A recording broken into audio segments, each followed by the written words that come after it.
and good evening. I'm Melisa Idris. Welcome to Consider This. This is the show where we want you to consider and then reconsider what you know of the news of the day. The United Nations turns 80 this year at a time when its credibility is under pressure. As wars rage in Gaza, Ukraine and Sudan, many are asking, is the UN still relevant? But away from the headlines, the UN's development arm, UNDP, continues its work on the ground, including in Malaysia, where it's been present since the 1960s. And as Malaysia pushes towards high-income status, we're asking the question, what does meaningful development look like in an age of colliding crises? And as trust in multilateral organizations wanes, can the UN still deliver on its promise of peace, progress and dignity for all?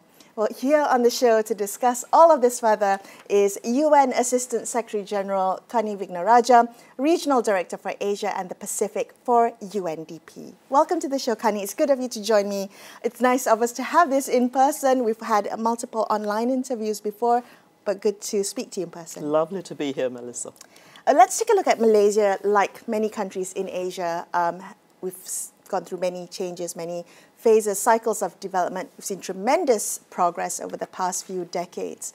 But right now, all this progress is unfolding in a world that feels more uncertain than ever, more divided than ever.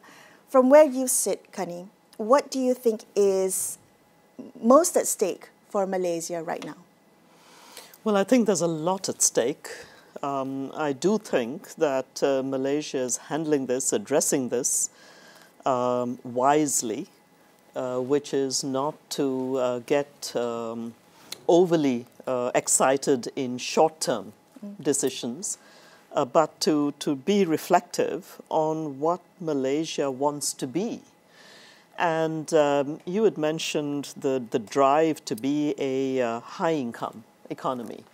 Well, for UNDP, who has been here and accompanied Malaysia in its different kind of chapters, we've always said aspiring to being a high-income economy is just one part of the story.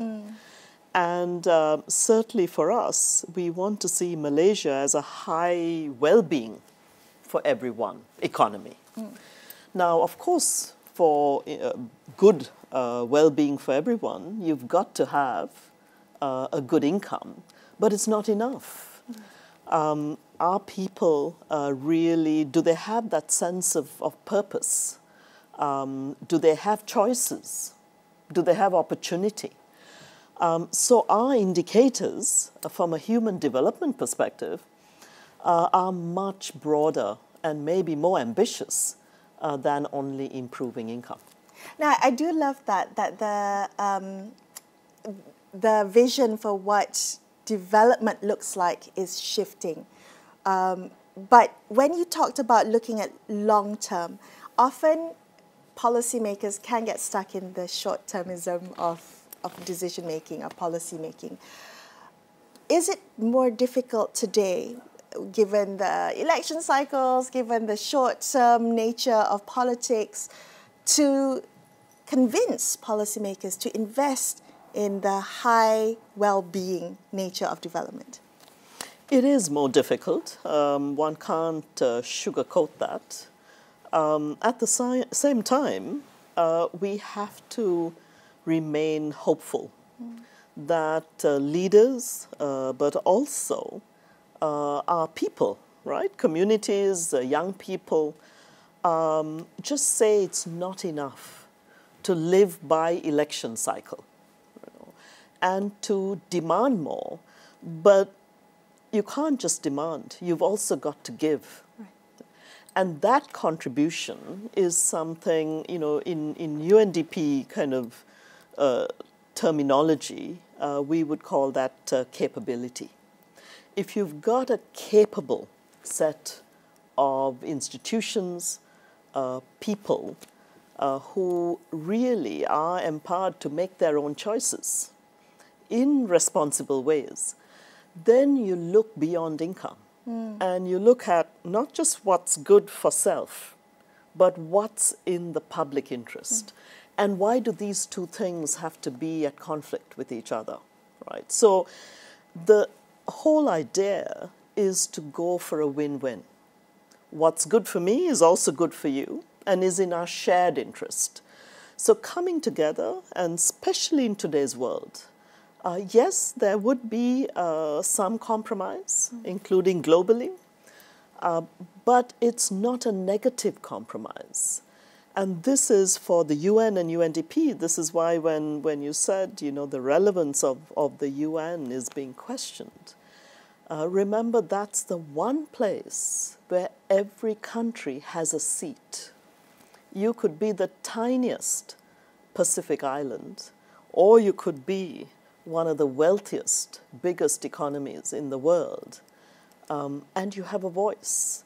But not all voices are equal, given the Security Council veto power. Absolutely right. At the same time, you can come together as a bloc of like-minded voices and ideas and still stand up and say, this is what we want and we believe in. So we know that, the largest, let's say, carbon emitters are hurting the smallest countries who have hardly any carbon footprint but pay a high price, right? Because the climate and environmental impact on those nations are so high, right? And they can't do anything to mitigate that. So they're furiously working on adaptation.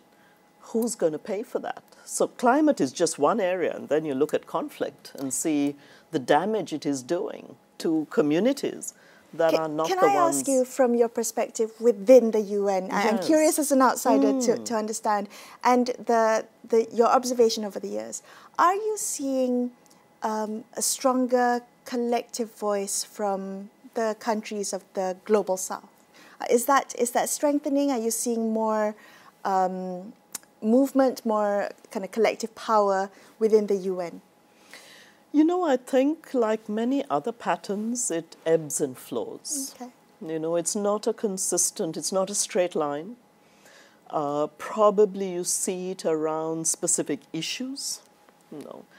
At the same time, when there's a strong demand for a course correction, and we've seen this in some of the development areas, whether it's on development financing, whether it's around the SDGs, the Sustainable Development Goals, a coming together, saying we need to come together to really see if change can happen. Because you're right. I mean, it's not an equal or just world.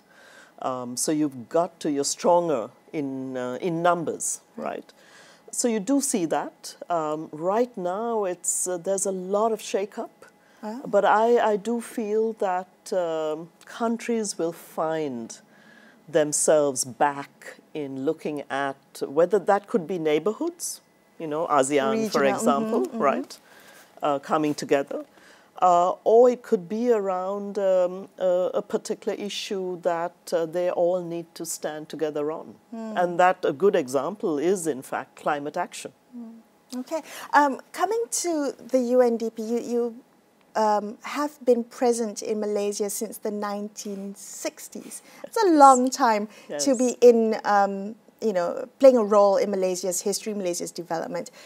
How has the focus shifted in recent years? So in the past decades, I'm sure the focus of UNDP in the country has shifted in 2025. And this is, it's part of an Asian story, I would say, which is that history matters. And we have to understand and be proud, including while acknowledging, mistakes, lessons learned from the past. And that's the only way forward. So if I think about what we were doing here in the 60s and 70s, it was helping the country with its very first National Development Plan. Wow. Right. So, I mean, it's really the very first one. It goes back, the first, second, third, fourth, And then you see the shift. to building capacity, building systems, and saying, okay, having a planning framework is great, but what about the change in institutions that have to now deliver on the plan? But still very focused on the public sector in those first 20, 30 years. Okay. And then you see the shift to saying, this country is growing fast, doing well, all relatively speaking. But now what about growing the private sector? What about the regulatory framework that allows a private sector to prosper? What about technology transfer, right? So some of the early technologies that came in, we facilitated as UNDP. And growing the technology ecosystem. So this is how far back. For instance, could you give me an example? I mean, if you look at, and this is not just Malaysia, if you look at a number of countries, the early science and tech education, the early introduction. In fact, we had a amazingly innovative regional program based out of here called the Asia Pacific, it was APTIP, Development Technology Program. Wow. This was before STEM was a thing in education. Exactly. Yes. So the early introduction of computerization, and then landing in Malaysia and from Malaysia to the Pacific, to the Mekong countries. So this really, I mean, it helped to take also from Malaysia lessons and take it to the first hardwiring and softwiring of most of the Pacific islands. Okay. So in this next phase in Malaysia's journey, what do you then see, what should Malaysia be focusing on? We've built the institutions. Is it now about making sure they are future-proof and resilient? Absolutely. Okay. So sometimes it requires new institutions because, I mean, just look at how rapidly the world of AI has grown, much faster than digital, right? The whole framework of governing AI, but also Malaysia has the ambition of being a regional, maybe even a global hub for AI and applications of AI in different sectors. In fact, we will soon be having a seminar here on the policies and the practice of how do you use AI best for social protection. Now, you can see this being applied across a lot of economic. For social protection? Yes, yes. So across social policy, across economic policy, you're going to see the advent of it. So instead of hiding away from it, how do you get ahead of the AI revolution? So yes, I mean, our new UNDP's next 5-year strategy starts in January 2026. And a lot of the new, the green, the really green transition that the economy has to grow through cannot happen without the deep understanding of how do you govern for a green transition. Right? What does it mean to have young people skilled and reskilled to take this on? So, the first few times I interviewed you, Kanni, a lot of our focus or the conversation focused on poverty, multidimensional poverty, measuring poverty, understanding who gets left behind and who's not, who falls through the cracks. Is Malaysia now moving beyond those conversations, moving towards another type of focus in human development? You're right. I would say you can't move beyond until you carry that with you, right? So no one gets left right. behind. So you don't park it. You got to carry, because every country, doesn't matter what your wealth and income indicators are going to be carrying pockets of deep poverty, right? So you've got to take that with you. However, we've learned that an income poverty measure really doesn't speak to vulnerability. So if you ask people why they feel vulnerable, most people will tell you it's not because they feel they're poor. It's because they feel powerless. Powerless. Yes, or unsafe, or insecure, or that they face an injustice. It's interesting that there's it was Amartya Sen who really put this, for me, who really put this very powerfully forward, that it's not a sense of poverty, but a sense of injustice that really keeps people down, but at the same time urges action. And that, to me, is why we look at MPI, that looks at a whole range of indicators, but I would even say the human development indicators that say, what choices do you feel you have? What opportunities do you feel you have?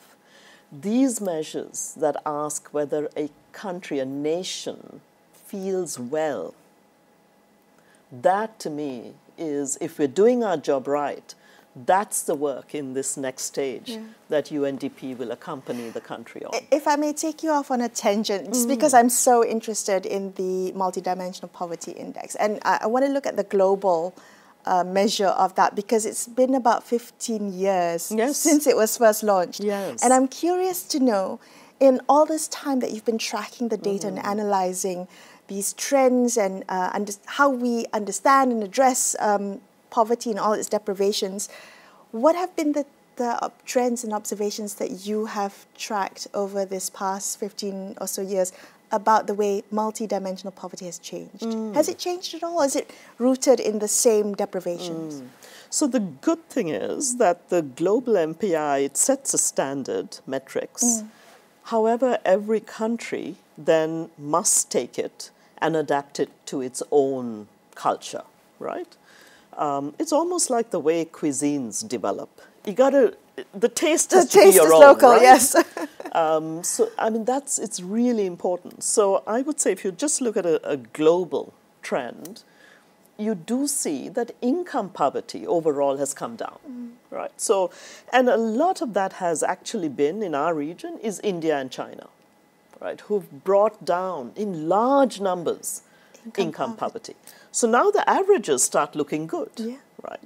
But if you just start unpacking this, you think, is it only, if I just take education, right, is it enough to track numbers of children enrolled in school? Instead of also asking, what are they learning? And when they come out of school, what kind of human beings are coming out of school? You know? Are these the citizens of tomorrow? Are these your leaders of tomorrow? You know, so you track differently in terms of the quality of learning, of education. Are these your confident entrepreneurs? Are these your social investors?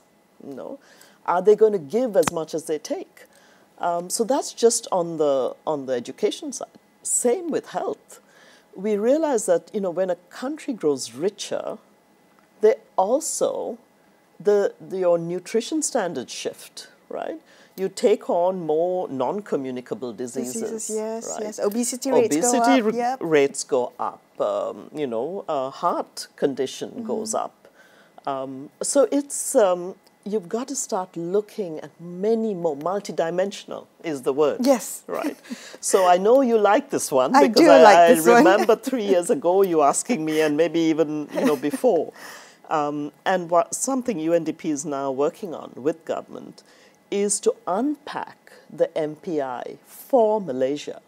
And what we will learn and find as we go along on this journey is that, again, there can be no national average. You're going to have to look at this first by region and then within that by community. Because if you don't understand the behaviors, the cultural traditions, the hopes, the anxieties of different groups and what they face, because your coast is different to your inland, your riverine groups, right, from your mountainous groups. It's just, it's different, you know, and I was just this weekend learning about elephant rescue. In Malaysia? Yes, in Pahang. and also tiger. You know, because the Malayan tiger is on the brink of extinction. Absolutely. Yes.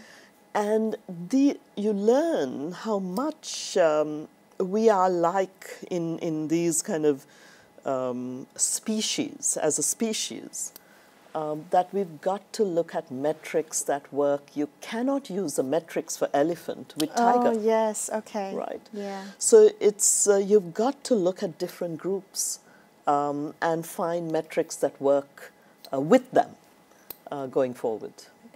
I think of the 80 years of the United Nations and the 60 years of the UNDP and all the work that's been done, and the current circumstances in which multilateral organizations like the UN find themselves now. You've got funding cuts, you know, thinking about the trade-offs you have to make in your humanitarian work. If I may ask you a slightly personal question, Kanni, how do you balance your optimism when you visit countries like Malaysia and see the progress being made and you hear about the grassroots efforts, amidst a world where the reality is that it's becoming increasingly fractured, increasingly uncertain, and polarized? How does that duality sit with someone who works within this type of work? Can you juggle the two contradictions within yourself? You know, development is contradiction. I mean, every day we deal with duality. Yeah. Otherwise, I wouldn't get out of bed. You know, it is the reality.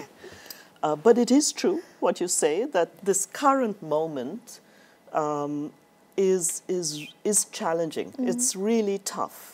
And that's not just because of a funding crisis. You know, the UN and UNDP and others have gone through funding crises before. Okay. And we will come out stronger. This I know. I think the issue is one of the hold of the UN Charter. You know, it's one of the most powerful constitutions. And remember, this is a universal charter, right? People, a world coming out of the most horrendous wars, right? Saying this should never, ever happen again. Because there are some universal truths, a sense of universal humanity and a humanness, a human rights that we all stand for and protect. To me, that is what needs to be protected. And that is worth fighting for.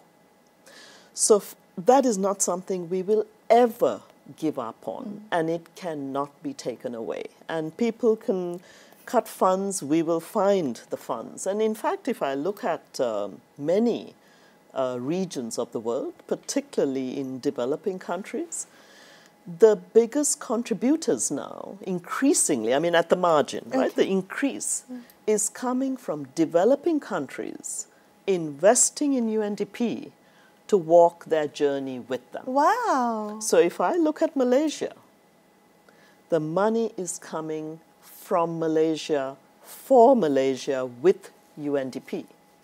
So that is because Malaysia realizes that when they needed us in the 60s, 70s, 80s, we were there. We brought in the funds, we brought in the technology, the expertise. And it's countries like Malaysia saying to us, we still need you, and now we can fund you. And so that, to me, gets me out of bed.